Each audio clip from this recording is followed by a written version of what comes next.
오늘 이야기할 노선은 야마노테선입니다. 도쿄를 여행할 때 노선도를 보면 가장 먼저 눈에 들어오는 노선이 하나 있는데요. 여러 노선들 사이에 둥근 선형을 가진 연두색 노선, 바로 야마노테선입니다. 야마노테선은 도쿄, 우에노, 이케부쿠로, 신주쿠, 시부야, 시나가와처럼 도쿄를 대표하는 지역을 한 바퀴로 연결합니다. 그래서 도쿄 여행을 가면 한 번쯤은 타게 되는 노선이기도 하죠. 현재 야마노테선은 한 바퀴 약 34.5km로 역수는 30개입니다. 그런데 사람들이 의외로 잘 모르는 부분이 있는데요. 우리가 평소에 말하는 야마노테선과 노선명으로서의 야마노테선은 조금 다릅니다. 정식 노선명으로서의 야마노테선은 시나가와역에서 시부야, 신주쿠, 이케부쿠로를 거쳐 타바타까지 이어지는 20.6km의 구간인데요. 하지만 실제로 승객이 타는 구간은 도카이도 본선의 도쿄 시나가와 구간, 도호쿠 본선의 타바타 도쿄 구간까지 함께 사용합니다. 그래서 노선 분류에서도 순환선 형태의 운행계통으로 분류되는데요. 오늘은 이 야마노테선이 도쿄 서쪽을 지나는 연락선에서 시작해 지금의 도쿄를 대표하는 순환선이 되기까지의 역사를 알아보겠습니다.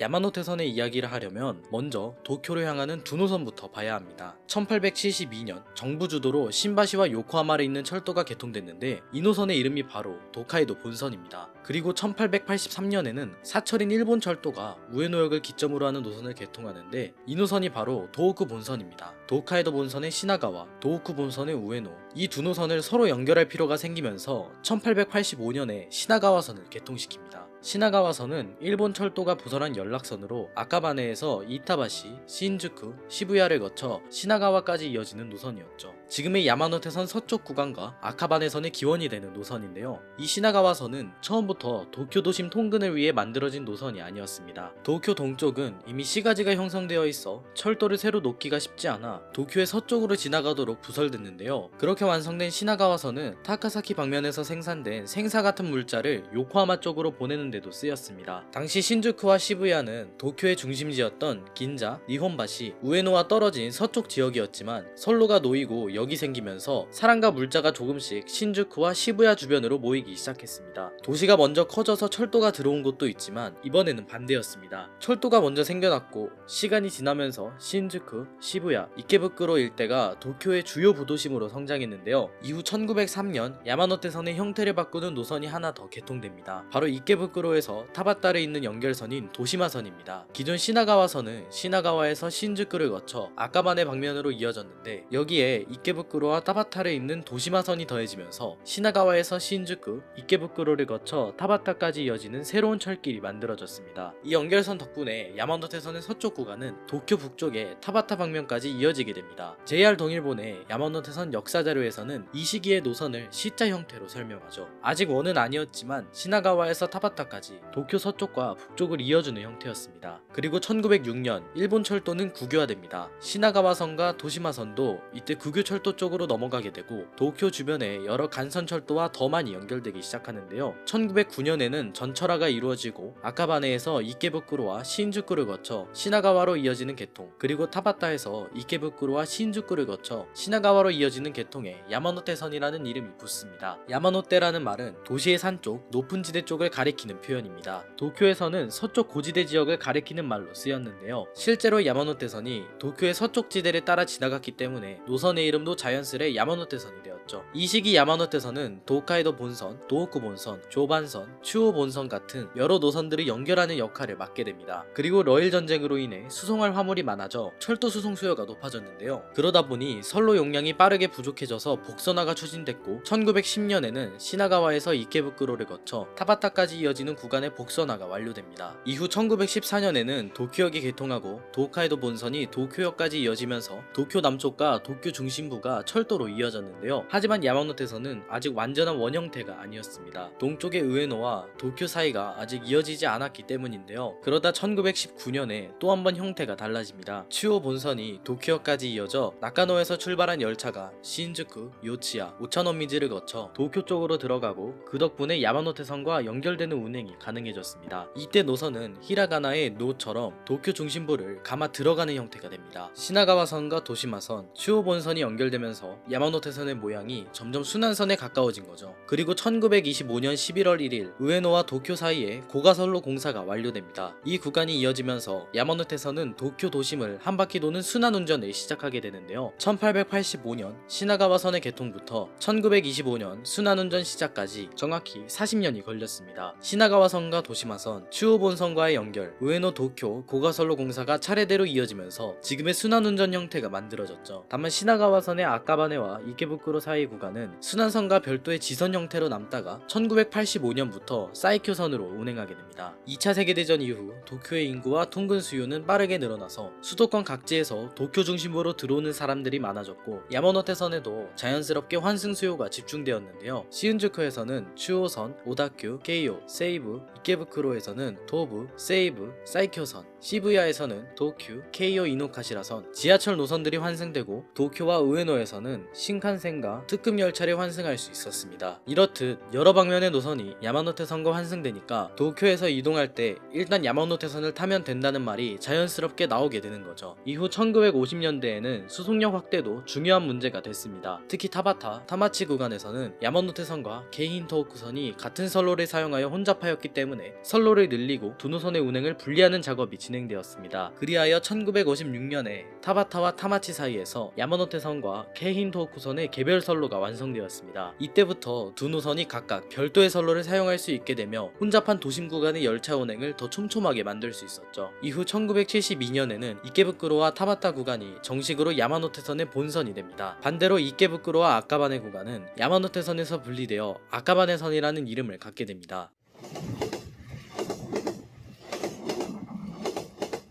차량의 변화도 야마노테선을 이야기할 때 빼놓을 수 없는데요. 야마노테선의 상징색인 연두색은 일본에서 우그이스색이라고 부르는데 이 색이 야마노테선의 이미지로 굳어진 계기는 1963년에 등장한 103계 전동차 때문입니다. 103계는 일본 국철을 대표하는 통근형 전동차였습니다. 야마노테선에는 우그이스색 차량으로 투입됐고 이후 야마노테선은 연두색이라는 인식이 강하게 자리 잡았죠. 1985년에는 205계가 투입됩니다. 205계는 국철 말기에 등장한 스테인리스 차체의 통근형 전동차입니다.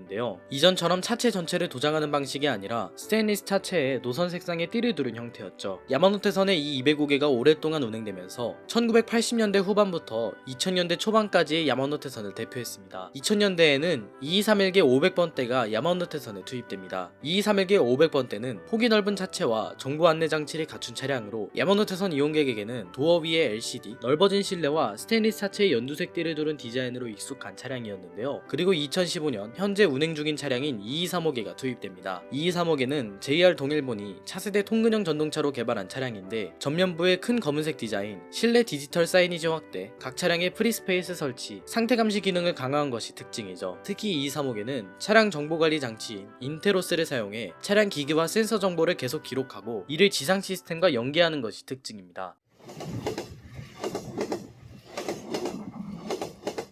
1987년에는 일본 국유철도, 즉 국철이 민영화되면서 이후 야마노테선은 JR 동일본의 수도권 노선을 대표하는 노선 중 하나가 됐죠. 도쿄에는 수많은 철도 노선들이 있지만 모두 야마노테선만큼 일반 이용객과 관광객 모두에게 강한 인상을 남기지 못했습니다. 그리고 2020년 야마노테선에는 새로운 역이 추가됩니다. 바로 타카나와 게이트웨이역인데요. 타카나와 게이트웨이역은 시나가와역과 타마치역 사이에 개업했습니다. 1971년 니시니뽀리역 이후 49년 만에 역이고 야마노테선의 30번째 역이 됐습니다. 그런데 타카나와 게이트웨이역의 개통은 단순히 역 하나가 새로 생긴 것이 아닌데요. 시나가와역 북쪽에 차량기지 부지를 활용한 대규모 재개발과 연결되어 있었기 때문이었죠. 야마노테선은 처음에 도쿄 중심부를 피해 서쪽으로 지나가던 노선이었지만 시간이 지나면서 역 주변의 도시 성장과도 깊게 연결됐습니다. 신주쿠, 시부야, 이케부쿠로처럼 철도 주변에서 커진 지역이 있고 타카나와 게이트웨이처럼 역을 중심으로 새롭게 개발되는 지역도 생긴 거죠. 야마노테선은 도쿄 중심부를 한 바퀴 돌면서 각 방향에서 들어오는 철도 노선의 환승객들을 태웁니다. 신칸센을 타고 와서 도쿄역이나 시나가와역에 도착한 사람도 사철이나 지하철을 타고 도심으로 들어온 사람도 야마노테선으로 환승합니다. 그리고 역마다 주변 분위기도 다르죠. 도쿄역과 시나가와역은 전국으로 이어지는 관문입니다. 신주쿠와 이케부쿠로는 수도권 서부와 북서부의 거대한 중심지입니다. 시부야와 하라주쿠는 상업과 젊은 문화의 중심지이고 우에노와 아키하바라는 각각 전통적인 철도 관문과 전자, 서브컬처의 상징으로 자리 잡았습니다. 서로 다른 지역들이 하나의 원 안에서 이어지고 그 원을 따라 열차가 계속 운행합니다. 도쿄는 한 곳만 중심인 도시가 아닙니다. 도쿄역만 중심인 것도 아니고 신주쿠만 중심인 것도 아닌 여러 중심지가 동시에 존재하는 도시입니다. 야마노테선은 그 중심지들을 계속 연결하면서 도쿄가 지금 같은 도시로 움직이는데 큰 비중을 차지하고 있습니다. 뭔가 퇴역 같죠? 이 때문에 야마노테선은 오래전부터 혼잡이 심한 노선이기도 했습니다. 주요 환승역을 거의 대부분 지나고 열차도 촘촘하게 운행하기 때문에 이용객들이 몰릴 수밖에 없는 거죠. 그래서 차량 교체, 승강장 개량, 홈도어 설치, 안내장치 개선 같은 변화가 계속 이어졌습니다. 103개에서 205개로 다시 2231개 500번대와 2235개로 차량이 바뀐 것도 단순히 세대 교체가 아니었던 겁니다. 도쿄의 수요와 운행 조건에 맞춰 야마노테선이 계속 업그레이드한 것이죠. 그리고 2025년 11월 1일 야마노테선은 순환운전 100주년을 맞았습니다. 1925년에 도쿄 우에노 구간이 이어지며 순환운전을 시작한 지 정확히 100년이 된 날이었죠. 연두색 전동차가 몇 분 간격으로 계속 도는 장면은 너무 익숙해서 특별하지 않게 느껴질 수도 있지만 그 안에는 1885년부터 이어진 도쿄 철도망의 변화가 그대로 들어있습니다. 도쿄 서쪽을 지나던 연락선에서 시작해 도쿄의 중심을 연결하는 순환선이 되기까지, 그게 바로 야마노테선의 이야기입니다. 네, 지금까지 야마노테선의 이야기에 대해 알아보았는데요. 오늘도 영상 봐주셔서 감사하고 저는 다음에 또 더 재미있는 철도 이야기로 찾아오겠습니다. 감사합니다.